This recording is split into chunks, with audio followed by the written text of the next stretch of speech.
will mostly be talking about basic modeling and how to create basic models. We will also cover the two windows I did not cover in the Intro to Studio class. So today, to start out, I will go over some of our terrain submissions. Then we shall discuss what basic modeling is and why it is important. We will talk about the two windows I didn't cover last time. Then we will learn how to create models and use the modeling tools that Roblox Studio offers. First we shall look over some of these terrain submissions.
For now we just have one submission.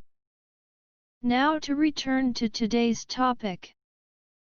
So what is basic modeling? Models are comprised of parts, vertices, various shapes, etc. to display as objects in various environments. For us it is our game. We will be using models for all sorts of purposes including enemy mobs, players and character models, trees, buildings, and decorations. Let us open Roblox Studio. So let's first go over the Explorer.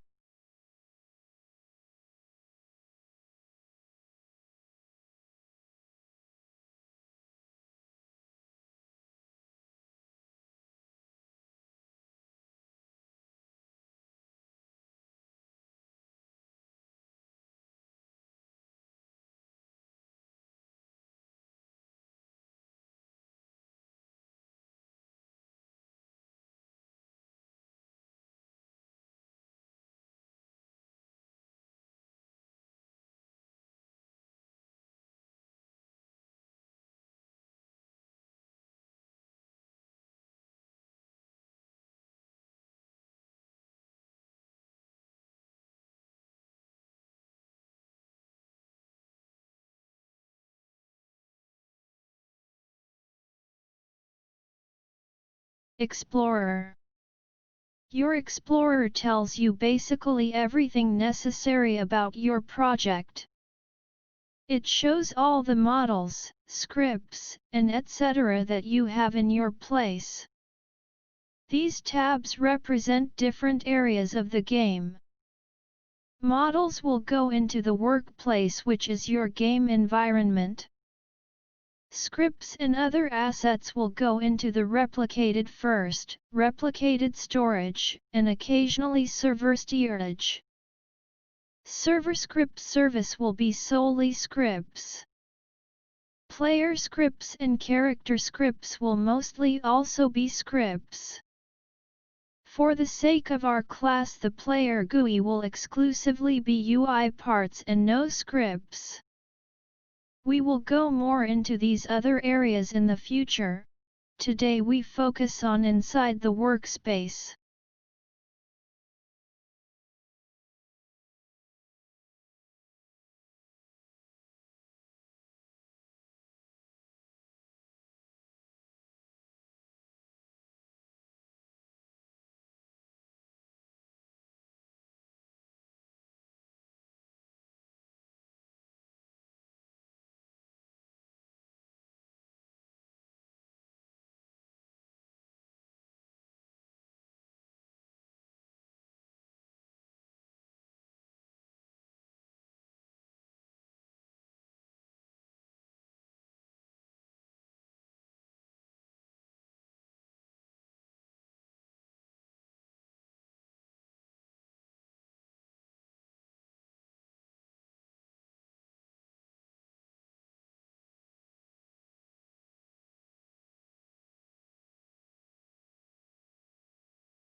Workspace.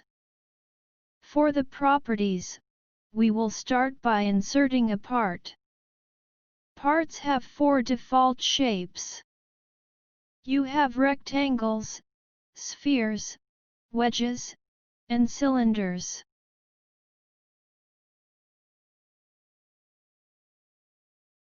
Cylinders. When creating models, you want to use as little shapes as possible. This way it is more efficient and take less memory. If you have lots of parts in a model, and you replicate the model, it could lag or load slower. For our basic modeling class we will just use Roblox Studio and be combining parts, even if combining meshes are possible as well.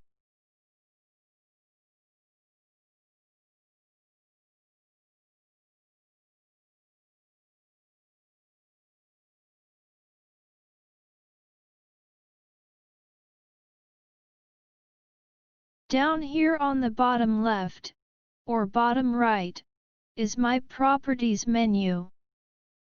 Every object in the game, whether it's a part or a mesh, or a UI element, they all have properties. These are attributes directly related to the parts.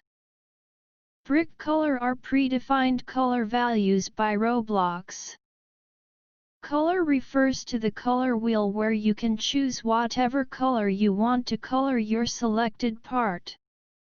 Material refers to the type of material the brick is. For now we will use plastic, but in the future you might want to change the material for aesthetics. Cast shadow refers to will it cast shadows based on the lighting. Reflectance refers to reflecting the light. Transparency refers to how visible the part is. If the value is 0, it isn't transparent at all and very visible. If the value is 1, which is the maximum, it is 100% transparent and see-through. Transparency is usually how you would hide parts. Onto the data section. Name is the name of the part, as it would display in the workplace. I suggest giving unique or helpful names to help you identify parts later. Orientation refers to direction that the object faces in the XYZ space. I would rather use the Rotate tool for rotating objects, but whatever works best for you. Position. So remember, we are working in a 3D space.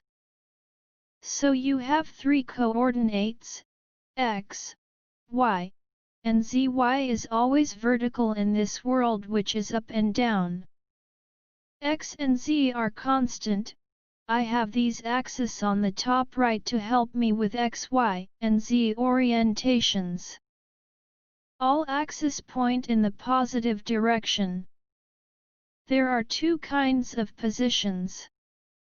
This one here is the world position.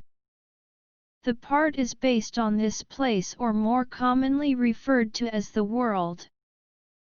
The world position refers to the position of the part within the world based on the world's origin. The other kind of position is more relative to the part itself, where the part itself is the origin and position is relative to the part. Rotational velocity refers to rotating and spinning of the part if we want it to have default movement. We will leave this as is. Velocity is similar, except instead of spinning, it is just a general direction. We will ignore velocity in this class. Behavior. Anchored means the part is fixed in this world and thus it will not move when you play. Remember to anchor parts, models, and buildings that you do not want to fall or move by interactions and physics. Archivable we shall ignore and just leave it checked. Can collide refers to if the object will collide with other objects. If it collides, they hit each other and stop. If can collide is off, they can pass through other objects including characters. Collision groups refer to objects in a group that can exclusively collide with each other and nothing else. Locked makes it so you cannot touch or change the part nor its properties in real time. Massless means the part doesn't have any mass. This is important with respect to physics. I suggest any weapon models you make should be massless, so if your weapon would normally be heavier than the character, it doesn't just make the character fall over. We will ignore custom physical properties for this class, but these let you customize physics for the object. Root priority we will worry about later. Shape changes the shape of the part. The size refers to the size of the part based on X, Y, and Z dimensions. For creating models we will primarily use the Select, Move, Scale, and Rotate tools. Now you can either group a bunch of parts together to create models. Ctrl and G is the hot. Or for our case, we will make unions. How unions work are, if I have two parts say like this,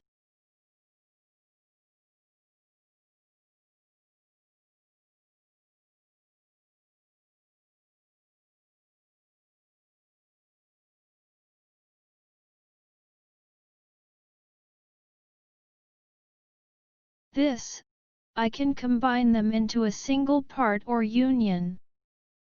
And they will be stuck together. Unions are done in phases or steps.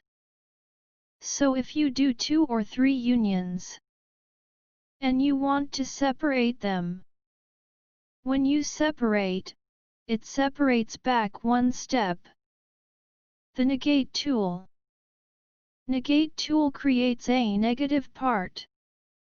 When you have a negative part and you combine it with another part, it removes the part section from the original part.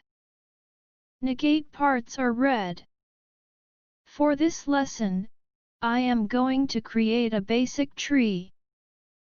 First I will start with a cylinder for the trunk. When you are resizing, you can hold Shift to retain proportions. Make sure to be consistent with your materials.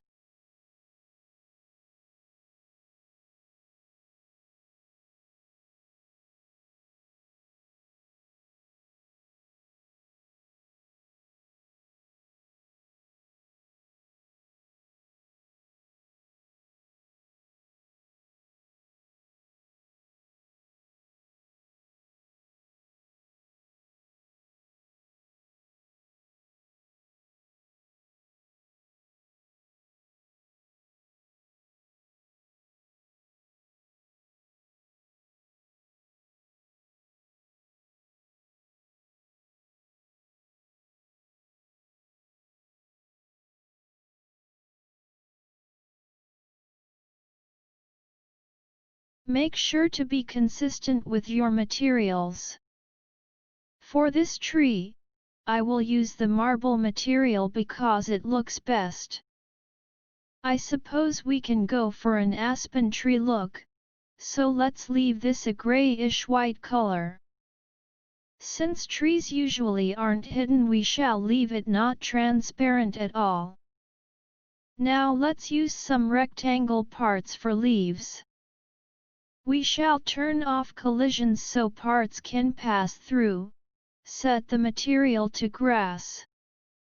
Then we can rotate it a bit. Leaves I would think are usually green, so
we shall use green.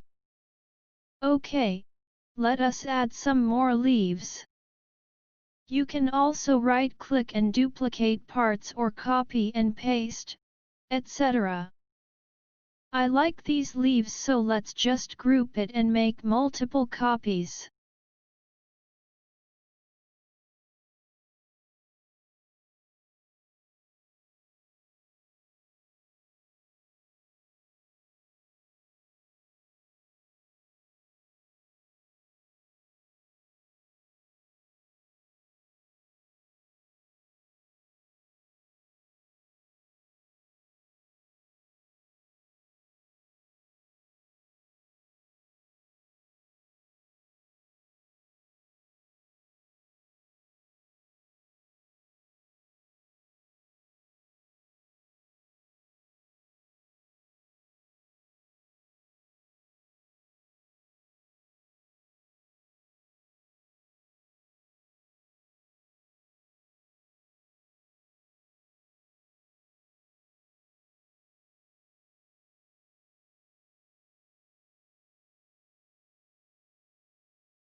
Copies.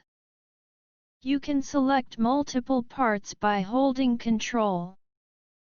We will add some more, and now we have a tree.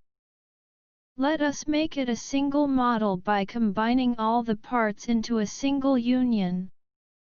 Now we have a basic tree. Make sure to move the trunk into the ground so that we do not have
Have magic floating trees.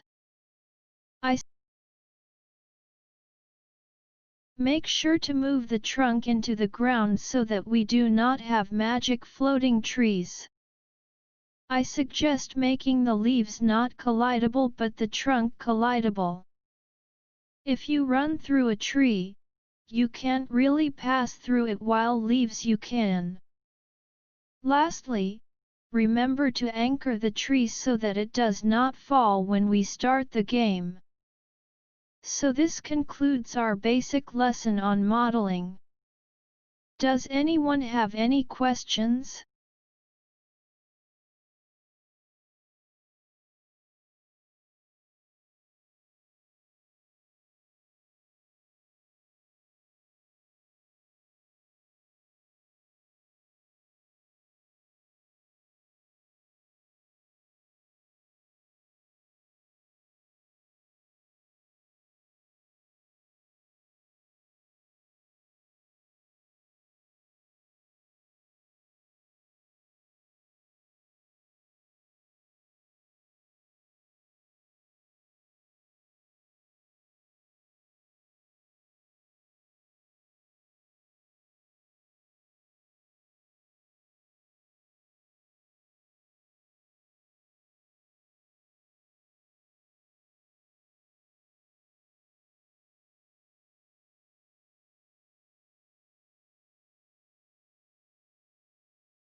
Does anyone have any questions?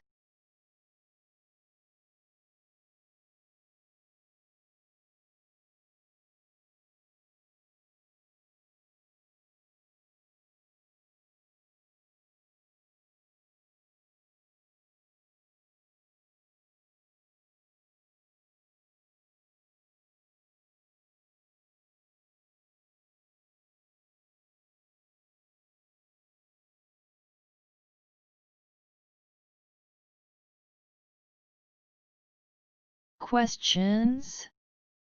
For homework, I want you guys to start working on some models. Just create some basic buildings and decor for the terrain you made last week to make it look more like our map and environment.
Next week, we will be doing a lesson on Blender and making some more advanced models, primarily for our character models and perhaps weapons.